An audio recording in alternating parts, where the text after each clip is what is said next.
Buenos días a todos. Quiero agradecer a la Universidad CEU San Pablo por la invitación a hablar aquí entre ustedes y por honrarme con la medalla al mérito, la máxima distinción entregada por esta institución. Es para mí un orgullo y espero estar a la altura de semejante honor. Y decidí cambiar el discurso.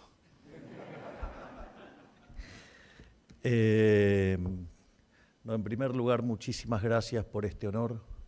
Es un placer para mí estar aquí. Y la idea es contarles, de qué se trata de estar en la silla eléctrica. Que creo que es algo que puede resultar de mucha utilidad y cómo es el proceso de toma de decisiones, en especial en situaciones extremadamente complejas. Básicamente es lo que vengo plasmando desde el discurso de Davos de este último año y en distintos trabajos, y que es lo que da nombre a mi próximo libro, que estará publicado en pocos meses, que se llama La moral como política de Estado. Pero antes quiero hacer una breve introducción de cosas que me han pasado en mi vínculo con el análisis económico y en especial con la política. Yo, en Argentina soy muy amigo de un gran y prestigioso profesor que es el profesor Juan Carlos de Pablo, que es una eminencia y que no hay autor que haya, dejado de leer. Y cuando tuve la oportunidad de que llegara a mis manos el artículo de Murray Newton Rothbard, Monopolio y Competencia, yo, soy especialista en crecimiento económico con y sin dinero. Llevaba más de 25 años dando clases de microeconomía y de equilibrio general. Y me enfrentaba a la problemática de lo que en crecimiento se llama el palo de hockey, ¿sí? Que es la evolución del PBI per cápita desde el inicio de la era cristiana, donde es prácticamente constante hasta el año 1800 y después empieza a crecer fuertemente. De hecho, desde el año 1800 a hoy, la población se multiplicó por más de 10 veces, y el PBI per cápita lo hizo en cerca de 15 veces, es decir, que hubo un aumento más que proporcional, es decir, los rendimientos crecientes. Y los rendimientos crecientes en la teoría económica está asociada a estructuras de mercados concentrados, y esas estructuras de mercado concentrados señalan que no es óptimo de Pareto, que no es eficiente, que deberían ser regulados. Y la verdad es que parecía muy desafiante, porque si miramos la contraparte, el 95% de la población vivía en extrema pobreza, es decir, con menos de $1 diario, y hoy ese número, hay que estar cambiándolo para que no dé números ridículos. Entonces, en ese criterio, la pregunta era, ¿cómo puede ser que algo que generó tanto bienestar en la humanidad, para la teoría económica, no fuera no solo óptimo, sino que se pensara como algo malo y que había que controlar, regular, cercenar? Eso claramente me plantea un problema fuerte. Es decir, ¿cómo puede ser que los neoclásicos consideraran algo malo que ha sacado a tanta gente de la pobreza? Y en ese sentido, un ex alumno que además trabajaba conmigo, me acercó el artículo de Murray Newton Rothbard, Monopolio y Competencia, que es parte del tomo 2 del libro El hombre y la economía y el Estado. Y no olvido más la experiencia, 140 hojas el artículo. Me puse frente al artículo. Recuerdo que 3 horas después, cuando lo terminé, dije, todo lo que enseñé de estructuras de mercado en los últimos 25 años está mal. Obviamente eso me llevó a comprar, digamos, una gran cantidad de libros de escuela austríaca y empecé a leer de manera intensa. Y obviamente que me pasó lo que le pasa a todas las personas que leen a Rothbard. Me convertí en anarcocapitalista. En ese contexto, obviamente, cuando uno abraza esa visión, siente un profundo desprecio por el Estado. Entonces, hey, ¿qué estamos haciendo?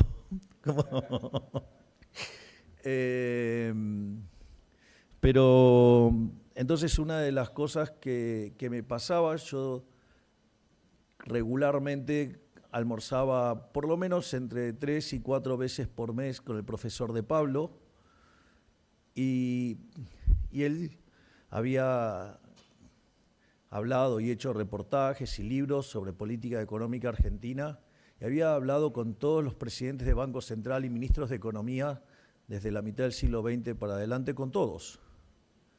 Y una de las cosas que siempre me pasaba es que estábamos chocando todo el tiempo, porque él era como muy condescendiente con los policymakers. Y claro, yo terminaba de leer Rothbard y no quería ver un político, pero ni a 3 centímetros. Entonces, en ese contexto, es claro que, digamos, tenía una posición, digamos, profundamente en contra de la presencia del Estado. Y una de las cosas que me di cuenta es que cuando uno está en la tribuna es bastante más fácil que cuando está en el campo de juego. Y también, digamos, en línea con Rothbard, quien creó el Partido Liberal Libertario, me di cuenta que las cosas no se cambian gritando desde la tribuna. Es decir, una de las cosas más lindas que tenemos en Argentina son nuestros espectáculos futbolísticos. Probablemente si ven un partido de Argentina es una cosa maravillosa, además que le ganamos a casi todos. Y espero que eso siga así. Pero lo interesante es que ustedes ven el estadio lleno de banderas, de colores, de gente vestida para la ocasión, cánticos muy divertidos. Pero ¿saben qué? Ustedes ponen el balón en el centro de la cancha y por más que griten, por más que digan cualquier cosa, no se mueve. El que hace los goles es Messi. Y espero que siga siendo más. En este sentido, una de las cosas que me di cuenta es que esto no se cambiaba gritando desde la tribuna y que había que involucrarse. Y es así como cuando festejé mi cumpleaños 50, en el año 2020, decidí ingresar a la política. En el 2021 logré ingresar como diputado nacional por la Ciudad Autónoma de Buenos Aires y en el año 2023 llegué a la presidencia de la Nación. Y en ese contexto, una de las cosas que me di cuenta es que no es que el profesor de Pablo era condescendiente con los policymakers, sino que tenía claro la cantidad de restricciones que enfrenta quien está en el poder. Yo, digamos, lo llamo la silla eléctrica. Y es más, tengo una reflexión sobre la silla eléctrica, y es que yo tengo un mandato con los argentinos por 4 años, con opción a 4 más, que lo determinarán los argentinos el año que viene, pero que una vez que termine, digamos, me voy a retirar de la política totalmente y solamente me voy a ir a un campo alejado con mis hijitos de 4 patas a leer, escribir y dar conferencias. Y sinceramente creo que no debería opinar más de nada una vez que esté fuera de la silla eléctrica, porque la silla eléctrica es muy idiosincrática. Es decir, no podría darle ninguna recomendación, o sea, sobre cuestiones concretas, digamos, de concretas particulares de política a los dueños de otras sillas eléctricas. Y es más, les voy a decir algo, hasta sería desatinato e impertinente a hacerlo para con quien sea mi sucesor, porque no sabemos la cantidad de restricciones que enfrenta, digamos, quien está en ese momento en el poder, digamos, ya sea institucionales, ya sea políticas. Hay un conjunto de restricciones que uno ignora, motivo por el cual después yo le pedí públicamente disculpas al profesor de Pablo porque yo me enojaba por él, que era demasiado condescendiente, y él, digamos, me contestó con algo, en su sabiduría, con algo muy interesante, porque nosotros somos amigos y nos juntamos todos los fines de semana a ver ópera en Olivos y después hablamos, obviamente, de economía y demás. Y una de las cosas que él me contó, dice que después de estar reporteando a los distintos ministros de Economía y presidentes del Banco Central, él se preguntaba cómo esa gente no se infartaba, digamos, al menos una vez por mes, y dijo que después de ver todas las cosas con las que yo tenía que lidiar, porque claro, digamos, lo veía más de cerca, no entiende cómo no nos infartamos 2 veces por día. Así es que lo primero es que no es fácil estar en la silla eléctrica. Suele haber muchas más restricciones que las que creemos que hay. Por lo tanto, digamos, uno tiene que entender la frase de Albert Armen Alkian que dice todo lo que es óptimo, si no sería diferente.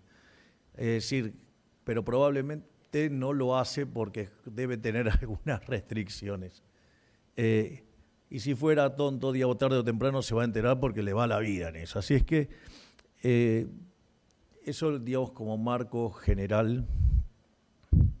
Y otro es, que es lo que quiero transmitirle, que es cómo es la toma de decisiones y cómo en mi caso yo tomo decisiones. Es decir, y es mi caso y es como yo lo veo y cuáles son las cosas que a mí me ayudan. Por eso es tan importante para mí esto que yo llamo la moral como política de Estado. La moral como política de Estado básicamente son 3 bloques. Hay un bloque que tiene que ver con los valores éticos y morales, hay un segundo bloque que tiene que ver con la eficiencia económica y hay un tercer bloque que tiene que ver con el utilitarismo político, entendido como políticos tratando de capturar votos para ganar una elección. Y la forma en la cual ustedes tomen decisiones tiene consecuencias, es decir, tiene consecuencias sobre millones de seres humanos. Para nosotros lo que está primero son los valores. Cuando nosotros hablamos de los valores éticos y morales, lo primero que señalamos es que desde nuestro punto de vista no hay lugar al relativismo moral. Es decir, entendemos que distintas culturas puedan tener distintas apreciaciones, pero hay un conjunto de valores que, al menos desde nuestro punto de vista, no son negociables.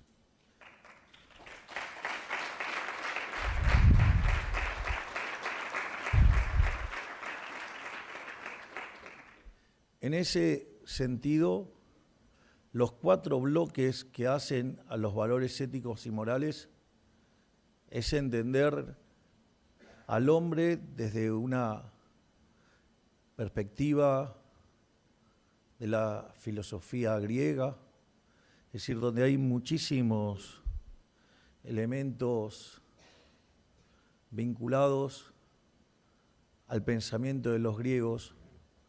Por ejemplo, hay un caso muy interesante que es el de Filoctetes. Filoctetes, que, digamos, participa en la guerra en la cual se toma Troya. Por las características de Troya, digamos, era muy importante los arqueros. Vamos, los arqueros todavía. Mi canciller también fue arquero. Digo, pero arqueros, o sea, de tiradores de flecha. Pero me valía el chiste para mi pasado futbolero. En ese contexto, Filoctetes, digamos, había sido picado, digamos, por una serpiente y sus pies generaban muchísimo, pero muchísimo olor. El olor era tan fuerte que Eliseo decide, digamos, tirarlo en una isla. Y cuando van a Troya y van a avanzar y entonces le piden al oráculo, el oráculo le dice que sin Filoctetes no iban a poder ganar. Filoctetes solamente aceptaba volver si Eliseo le pedía perdón. Y eso es interesante. Eliseo no quería pedir perdón delante de sus pares porque eso lo hacía sentir que era menos poderoso. Entonces, digamos, ¿cómo se resuelve esa situación?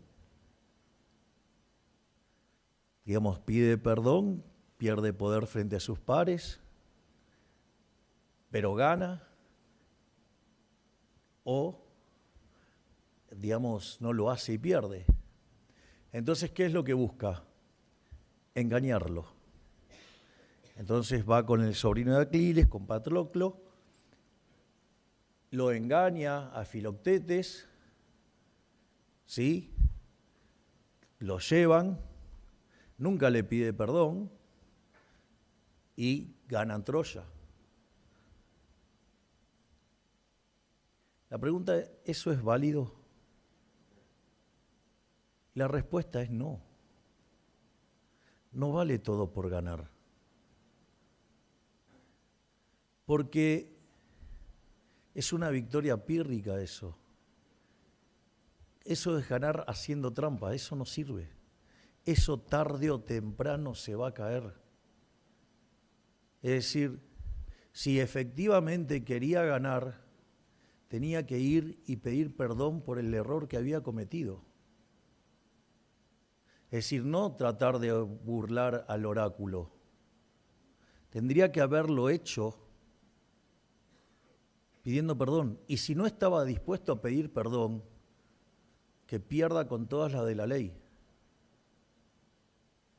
Porque piensen qué hubiera pasado si cuando lo dejó a Filoctetes, Filoctetes se hubiera muerto, con lo cual no lo hubiera podido reparar. Por lo tanto, ganar es importante, pero la forma en la que uno gana no es trivial. Si yo tengo un corredor de 100 metros llanos, es excelente, es maravilloso. No lo hago conmigo el ejemplo porque no me da el physique du rol. Digamos, tendría que bajar unos cuantos kilos y entrenar mucho, y aún así a esta edad ya no lo podría hacer. Y supongan que su par, uno de sus pares, es Usain Bolt. Si ustedes estuvieran focalizados solamente en la eficiencia y en querer ganar, y están perdiendo siempre contra un Usain Bolt, bueno, una solución es pegarle un tiro en la cabeza a Usain Bolt.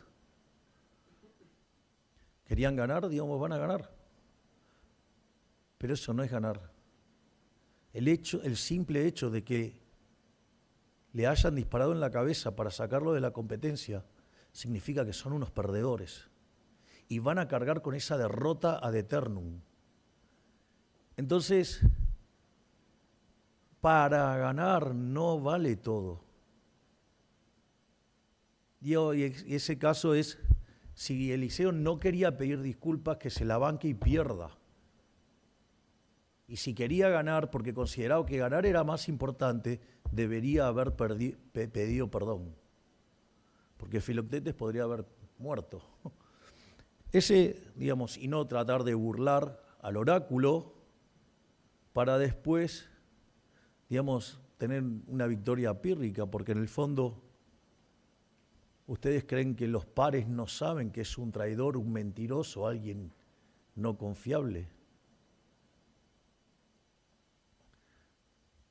Por eso la filosofía griega está llena de estos casos maravillosos para estar pensando cómo reflexionar.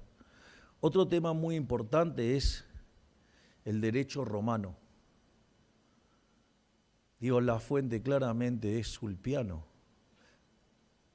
Y cuando hablamos del derecho, digamos, básicamente hablamos del derecho natural.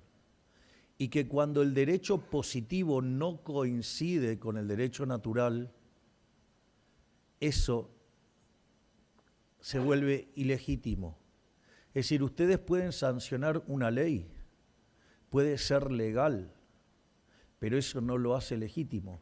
De vuelta, ustedes sancionan una ley, digamos, donde pueden matar personas, puede ser legal, pero es ilegítimo. Y cada cosa que ustedes hagan en contra del derecho natural va a ser ilegítimo.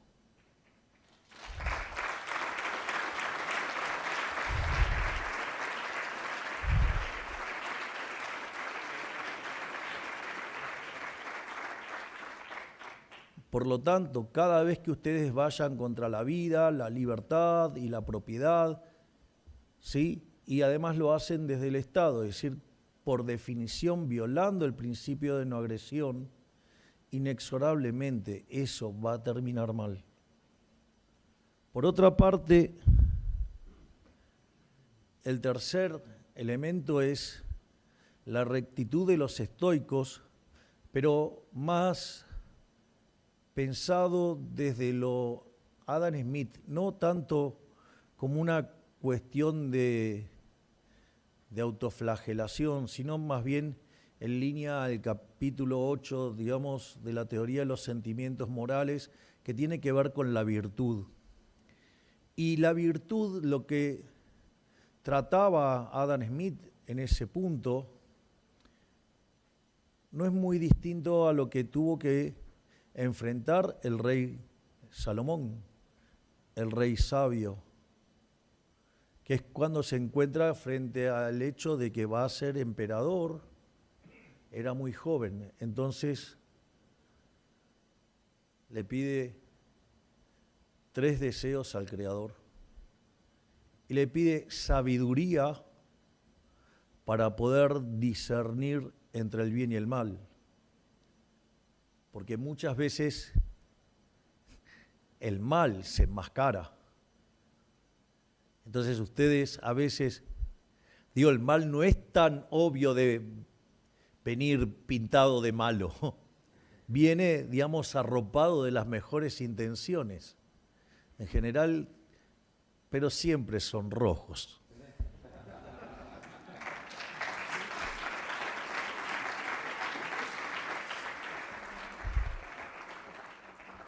Entonces, básicamente, la segunda es, logrando distinguir el bien del mal, es el coraje para elegir el bien. Y no solo ustedes tienen que discernir entre el bien y el mal y tener el coraje para elegir el bien. Además tienen que tener la templanza de mantenerse en el camino del bien. Y eso es una materia adicional. Obviamente que cuando ocupan una posición de poder hay un cuarto deseo, que es ser justo. Y eso, digamos, en la parte de eficiencia va a tomar todo un rol fundamental. En el caso de Adam Smith, tanto, digamos, el coraje como la templanza lo agrupa en el autocontrol y adiciona una nueva virtud que es la beneficencia, pero entendida como caridad, pero voluntaria, no impuesta a punta de pistola. Si la caridad es a punta de pistola como la hace el Estado, eso no es caridad, eso es robo, disfrazado, digamos, de altruismo. Hay una frase hermosa de Thomas Sowell que dice, ¿desde cuándo, digamos, la envidia dejó de ser un pecado capital para convertirse en una virtud? Porque en el fondo, como también dice Thomas Sowell, la justicia social no es ni más ni menos que envidia más retórica.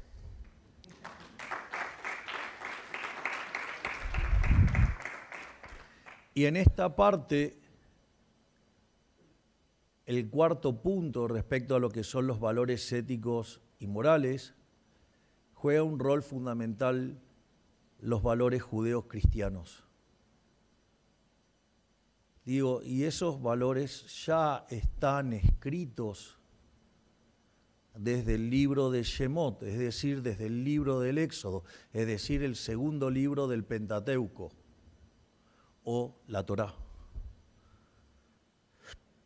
Cuando ustedes estudian la Torá, digamos, en el segundo libro, que es el de Shemot, que es decir, el Éxodo, en la Parashá Yitro, que es esa porción de la semana que se estudia de la Torá, es la que el Creador le entrega las tablas de la ley, digamos, a Moisés, que después las lleva al pueblo y se las presenta. Es interesante cómo ya en el primer mandamiento de la versión hebrea, digamos, está proclamada la libertad. Porque el primer mandamiento dice, yo soy tu Dios, el que te sacó de la esclavitud de Egipto. Es decir, en el primer mandamiento está declarada la libertad, abiertamente. Entonces no solo se proclama la libertad, también se proclama el derecho a la vida. Digo, el sexto mandamiento dice, no matarás. Siempre estoy hablando en la versión hebrea. El octavo mandamiento dice, no robarás. El noveno dice, no levantarás falso testimonio, o sea, no vas a mentir. Digo, se lo podríamos recordar todos los días a los periodistas. Digo, que se dedican a vender las noticias según quien les pague con pauta oficial.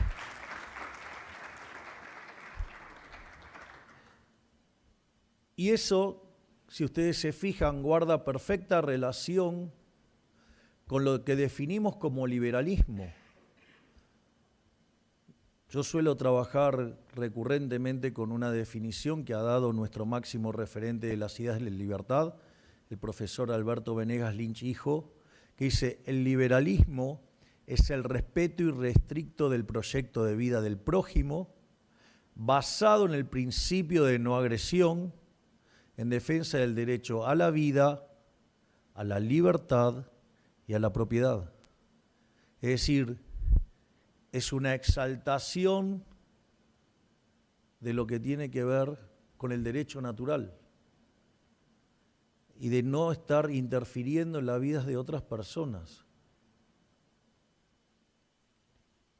Entonces, dado este marco analítico de valores y éticos morales, pasamos al segundo bloque. El segundo bloque es el de la eficiencia económica. En lo que tiene que ver en la eficiencia económica hay dos situaciones. Digamos, está la versión estática y está la versión dinámica.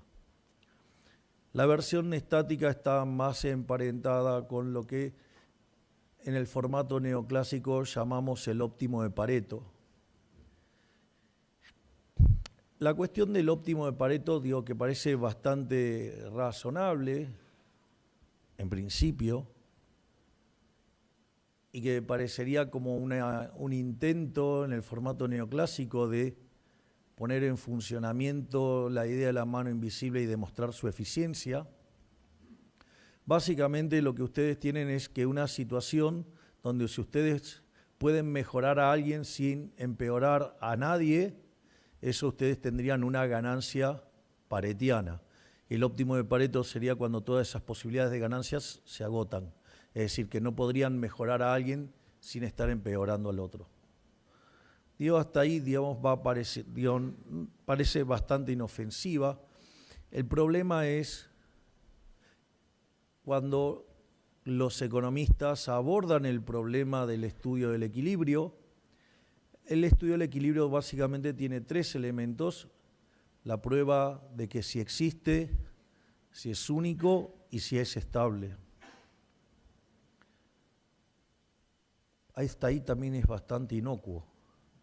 El problema radica que cuando lo queremos definir en términos de óptimo de Pareto y lo queremos ligar con la mano invisible, queremos derivar esto de que cada uno, guiado por su propio interés, conduce al máximo bienestar general. El tema es cómo construimos la prueba. Se los dice un fanático de Adam Smith, así que, digamos, no voy a estar cuestionando a Adam Smith, digamos, yo lo revalorizo infinitamente. De hecho, para mí Adam Smith es a la economía lo que Gauss a la matemática, alguien que se adelantó 200 años. De hecho, su máximo discípulo decía que era el Newton de la filosofía. ¿Sí? Así es que, digamos, era un personaje de fuste y bien ganado tiene el nombre de padre de la economía. Pero al margen de eso, el problema radica en la instrumentación matemática de la cuestión de la optimalidad. Es decir, porque yo para probar la existencia necesito aplicar un teorema de punto fijo. Para hacer más fácil, voy a usar directamente el teorema de punto fijo de Brouwer, para así lo hago con funciones y tengo una solución única. Entonces, yo, digamos, lo que necesito es que esa función, ¿qué es el teorema de punto fijo? No es ni más ni menos que el teorema del valor medio, pero generalizado, ¿no? Yo tengo una función que es continua en un conjunto y que pasa de negativo a positivo, tiene que haber un punto donde eso es cero. Bueno, ahora piensen en la función de exceso de demanda en función de los precios. Que a un precio el exceso de demanda sea cero significa que oferta y demanda es igual, es decir, que están en equilibrio.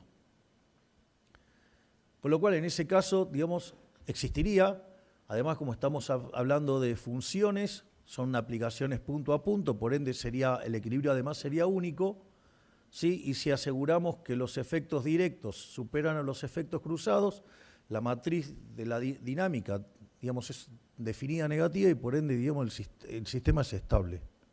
O sea, con lo cual, digamos, hasta ahí está todo inocuo, digamos, hasta ahí nadie tiene problema. El problema es cuando nosotros queremos meter la optimalidad.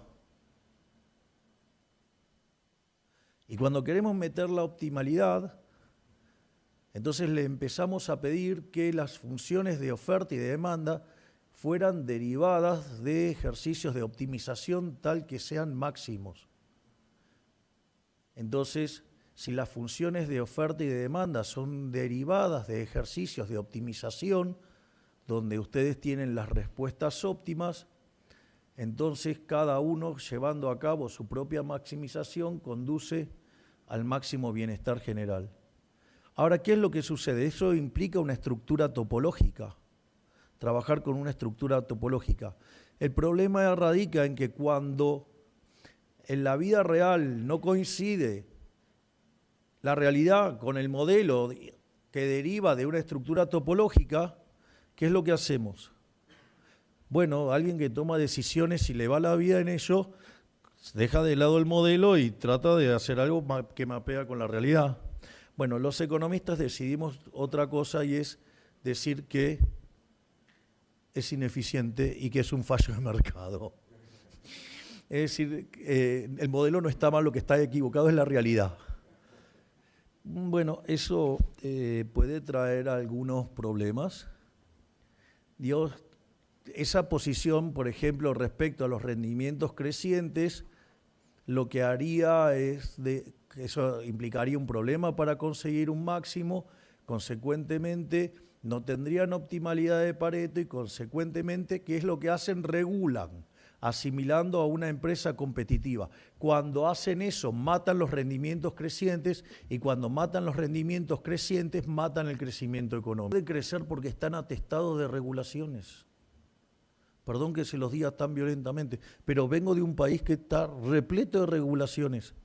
Hemos quitado 16.000 regulaciones en 2 años, a un ritmo de 17 por día.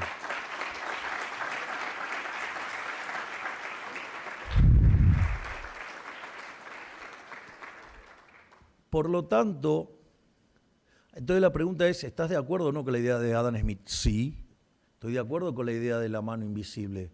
Lo que no estoy de acuerdo es la estructura matemática con la que trabajamos los economistas, y si ustedes toman el trabajo de Hans Gemma-Hoppe, hace la derivación de la optimalidad desde la lógica sin tener que ceñirse a una estructura matemática. Y consecuentemente, si ustedes no violan el principio de no agresión, digamos algo entendible y razonable, que no violemos el principio de no agresión, digamos, si respetamos la propiedad privada, obviamente que vamos a respetar el derecho a la vida, ¿sí? ¿Qué es lo que ocurre?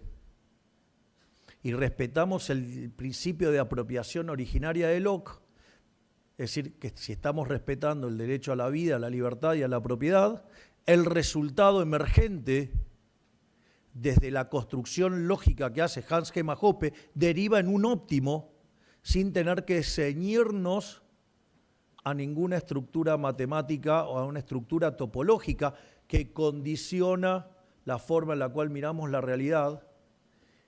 Y entonces esa fantasmagórica visión de los fallos de mercados desaparece. Es decir, los fallos de mercado es un problema donde la realidad no mapea con el modelo y tenemos esa arrogancia de decir que es lo equivocada está la realidad. Si van a tomar decisiones, no tomen decisiones pensando que la realidad está equivocada. Les va a ir muy mal.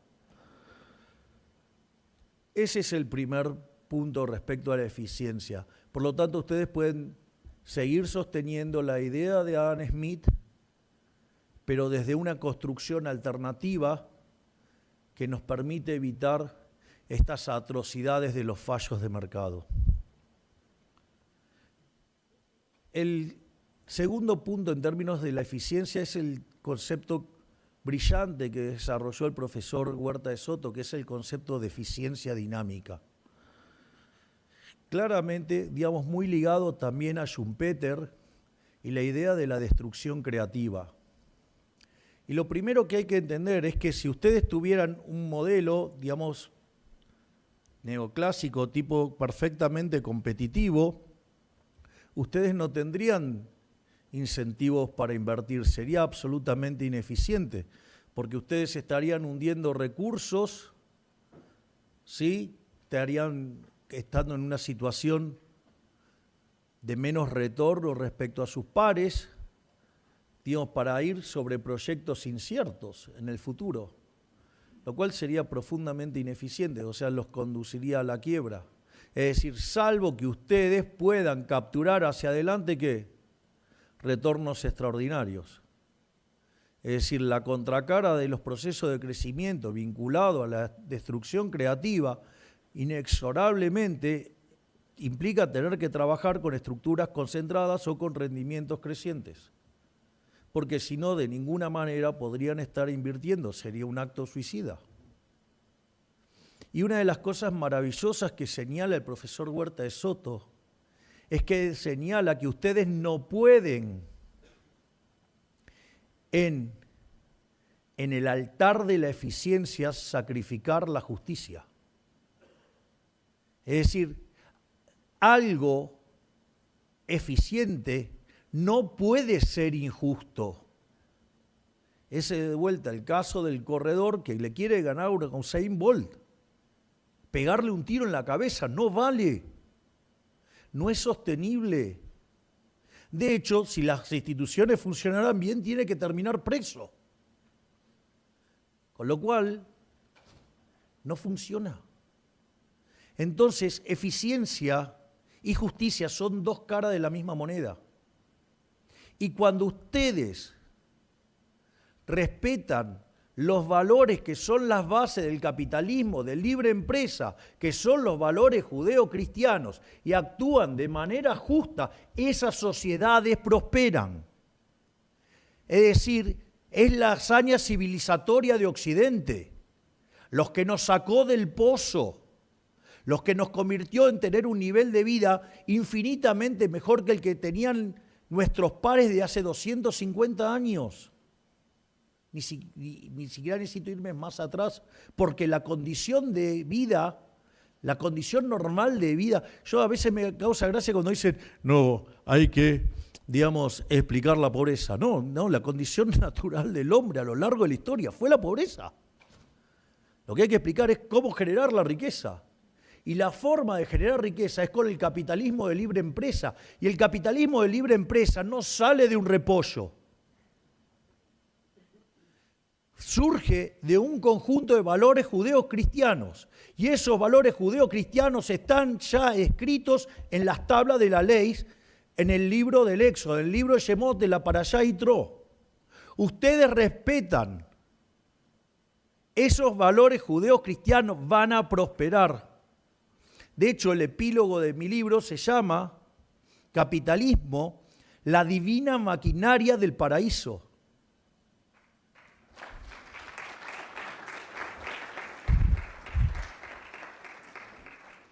Los seres humanos fuimos expulsados del paraíso.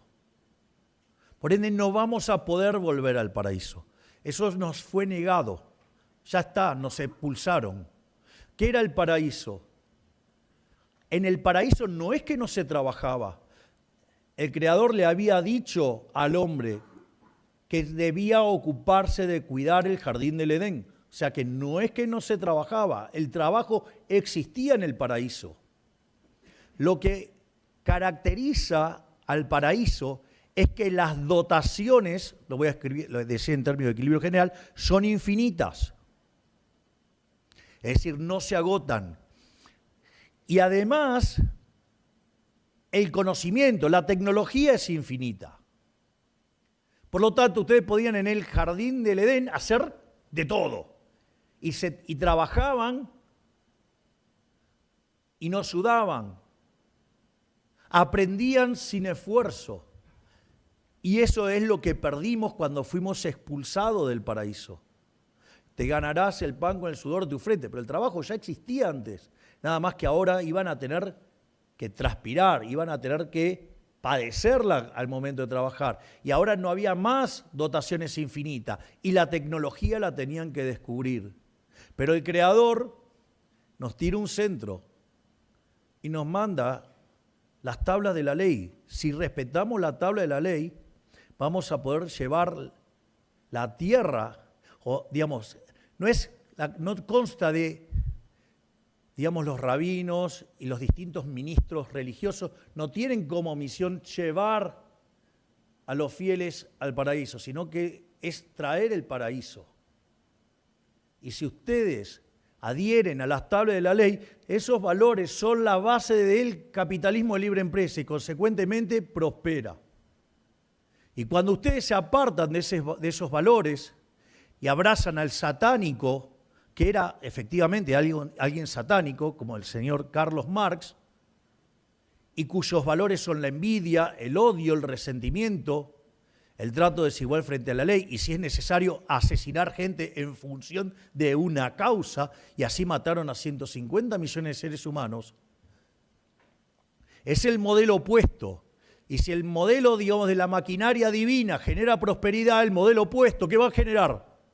Empobrecimiento. Por eso siempre fue un fracaso en lo económico, en lo social y en lo cultural, y mataron a 150 millones de seres humanos por una idea estúpida, por una idea satánica, porque el propio Marx tiene escritos satánicos.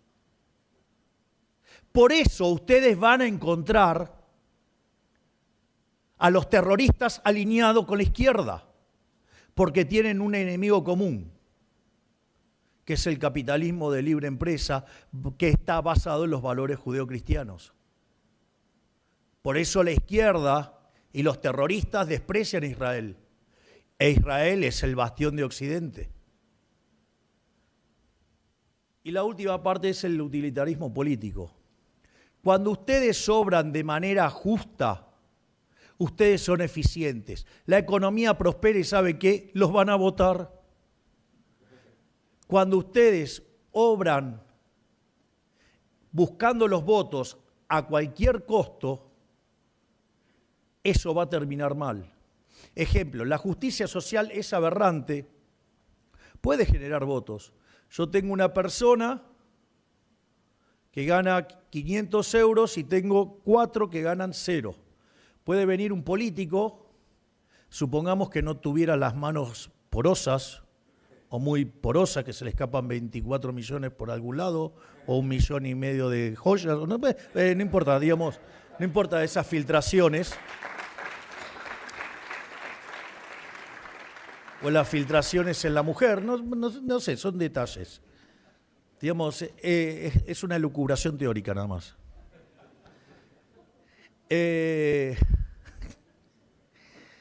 Bueno, dicho esto, entonces supongamos que le saca al primero 400 y quedan todos iguales en 100. ¿Qué es lo que va a pasar? Si van a una votación, ganan con el 80%. Pero ¿cuál es el problema? Que eso es injusto. Y como es injusto, porque fíjense que le están robando a uno, con lo cual eso es injusto, y además los tratan desigualmente frente a la ley, porque a uno lo hacen perder y a otros ganar, y lo hacen con un motivo de utilitarismo político. Van a ganar las elecciones, pero ¿cuál es la consecuencia? Van a destrozar la eficiencia, van a destrozar la asignación de capital y por ende, digamos, se van a hundir. Digo, ¿quieren un ejemplo de la justicia social? Argentina era de los países más ricos del mundo a inicio del siglo XX. Haber abrazado dosis crecientes de socialismo nos ha convertido en un país de la mitad de tabla para abajo. Cuando nosotros llegamos al poder, teníamos las características todas juntas de las 3 peores crisis de la historia argentina. El desequilibrio monetario, teníamos un desequilibrio monetario, o sea, un money overhang, del doble del que había previo a la crisis del 75, conocida como Rodrigazo, que implicó multiplicar por 6 la tasa de inflación de un día para el otro, con lo cual de un día para el otro nosotros podríamos haber multiplicado la inflación por 12 veces.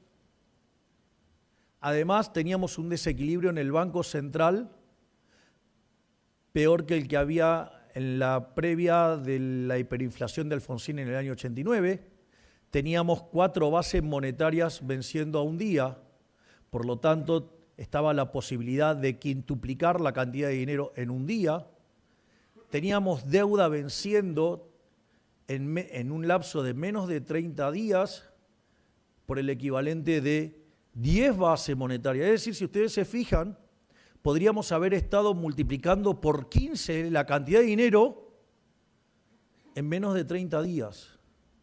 La inflación viajaba al 1,5% diario. Íbamos camino a una hiperinflación, digamos, que podría haber llegado al 15.000% cuando hacen los números monetarios. Y a eso le tenemos que sumar que teníamos indicadores sociales peores que los que teníamos en el 2001. Es decir, teníamos la suma de todos los males. Entonces la pregunta es, ¿cómo hiciste?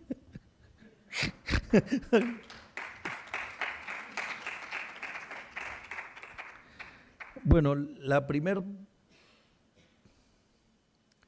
parte es rodearse de un buen equipo. Es decir, y sin lugar a dudas me rodeé de gente muy talentosa.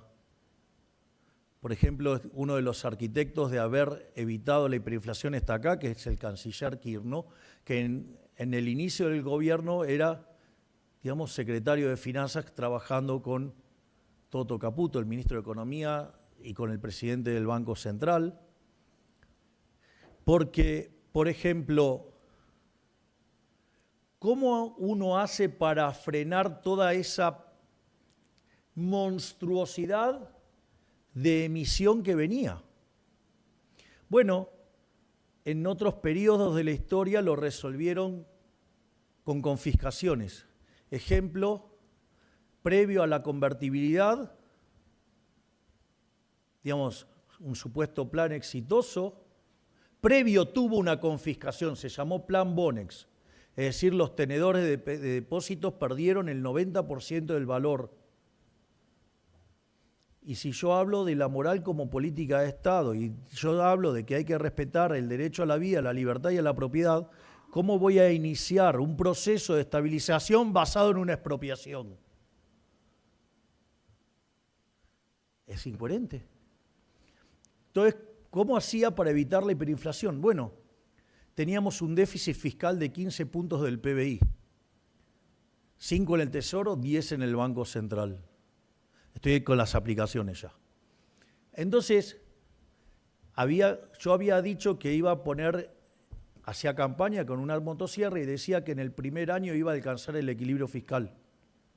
Que decían que estaba loco, que eso era imposible, que ni siquiera lo iba a poder lograr en los 4 años de mandato, porque no se podía ajustar ni de casualidad más que 1 punto por año. Nosotros consideramos que el déficit fiscal es inmoral, porque si lo financio con emisión monetaria es una estafa, es una falsificación de dinero y además termina en el impuesto inflacionario que es profundamente regresivo y además genera ineficiencia en el funcionamiento del sistema de precios. Si lo financio con deuda es profundamente inmoral, porque quiere decir que entonces la fiesta de hoy la pagan las generaciones futuras, nuestros hijos, nuestros nietos, personas que aún no nacieron. Es profundamente inmoral. Es decir, que nos vayamos de fiesta nosotros y la paguen nuestros herederos. Es un disparate. Es inmoral. Por lo tanto, la deuda no era una solución. Es más, por primera vez en la historia argentina, la deuda pasó de 550.000 millones de dólares a 500.000 millones de dólares. Es decir, pagamos cash 50.000 millones de dólares. ¡Ey! Pero no solo eso. Entonces, ¿qué hacemos? Hay que achicar el déficit. ¿Qué hubiera hecho cualquier político? Subir los impuestos. Pero eso es violentar el derecho de propiedad. Por ende, eso también es inmoral. Es aumentar la cohesión, es aumentar el tamaño del Estado, es robar, es quitar libertad. Por lo tanto, la única solución que nosotros veíamos viable era bajar el gasto público. ¿Y qué hicimos? Hicimos un ajuste fiscal de 5 puntos del PBI en un mes. Redujimos a casi 1/3 la cantidad de ministerios. Bajamos el gasto público 30% en términos reales. Y cuando hicimos eso, ¿qué dijeron? Que nos íbamos a hundir en una gran depresión. No solo que no caímos en haciendo explotar la pobreza y la indigencia, no solo que no caímos en una gran depresión, desde que asumimos a hoy en la versión del EMAE desestacionalizado, que es el PBI en frecuencia mensual, Estamos 11% arriba. Quiere decir que la economía argentina crece promedio al 5% anual, cuando en los 100 años anteriores lo hizo al 1%. Es decir, quintuplicamos al ritmo al cual la economía argentina crece. ¿Qué pasó con los pobres? Tenemos aquí a la ministra de Capital Humano. Cuando sinceramos, la pobreza era del 57% en la frecuencia mensual. Hoy es 28%, es decir, sacamos casi al 30% de los argentinos de la pobreza. Es decir, 14 millones de argentinos dejaron de ser pobres.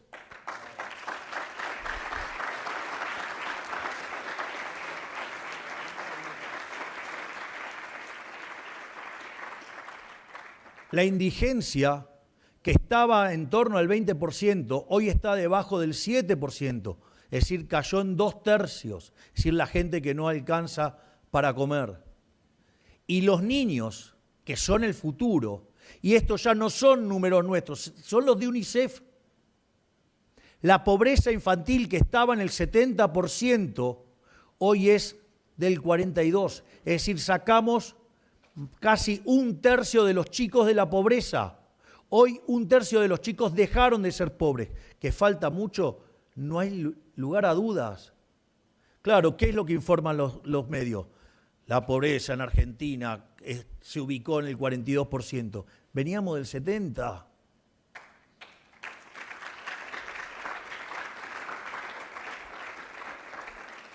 Entonces vean cómo, además, todo lo que tuvo que ver con la reestructuración del Banco Central se hizo todo a mercado. Toda la deuda se fue negociando a mercado. Nunca se violó un derecho de propiedad. Y la inflación, que estaba en torno al 211% en minoristas y al 300% en mayoristas, y que en dinámica se iba a 15.000, hoy oscila entre el 30 y el 25%. ¿Que queda mucho por hacer? Claro, no hay duda. Pero lo hicimos sin violar los derechos de propiedad, devolviéndole la libertad a los argentinos.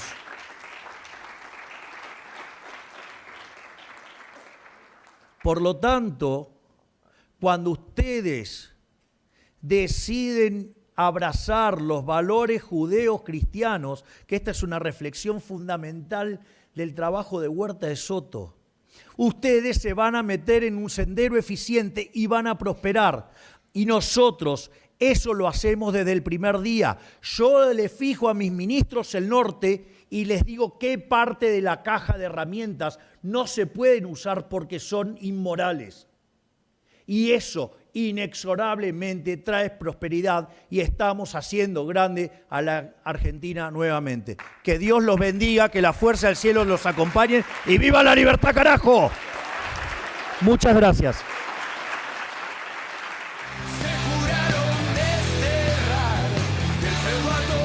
Señores, es la marcha de